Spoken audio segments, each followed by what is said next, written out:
მეოთხე მექანიზირებული ბრიგადის 52 ბატალიონის მეთაური მაიორი ირაკლი კალანდაძე და მასთან ერთად ბატალიონის პირადი შემადგენლობის 15 სამხედრო საბრძოლო დამსახურებისათვის საქართველოს პრეზიდენტმა გიორგი მარგველაშვილმა სახელმწიფო მედლით დააჯილდოვა. პრეზიდენტი მთავარსარდლის რანგში სამხედრო ნაწილს დღეს პირველად ეწვია. გიორგი მარგველაშვილს სამხედრო ნაწილში თავდაცვის მინისტრი ირაკლი ალასანია და გაერთიანებული შტაბის ახალი უფროსი ვახტანგ კაპანაძე მასპინძლობენ.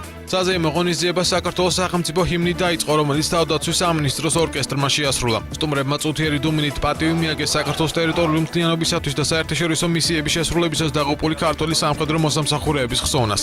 სამხედროებს სიტყვით საქართველოს პრეზიდენტმა და თავდაცვის მინისტრებმა მიმართეს. 42 ბატალიონმა ავღანეთის მისიის შესრულებისას ყველაზე დიდი დანაკარგი განიცადა. ავღანეთში ქვედანაყოფის 10 სამხედრო მოსამსახურე დაიღუპა. დაჯილდოების შემდეგ პრეზიდენტი სამწყობრო მოედანზე სამხედრო ტექნიკას და ყაზარმებს დაათვალიერებს.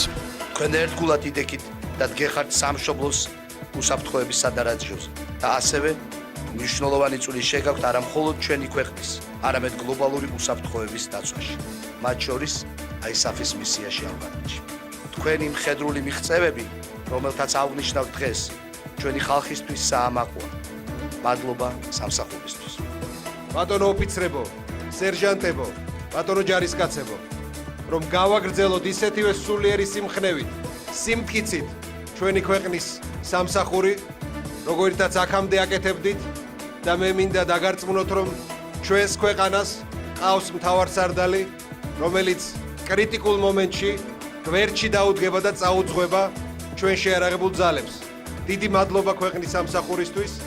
ღმერთი იყოს თქვენი და შეიარაღებული ძალების მფარველი.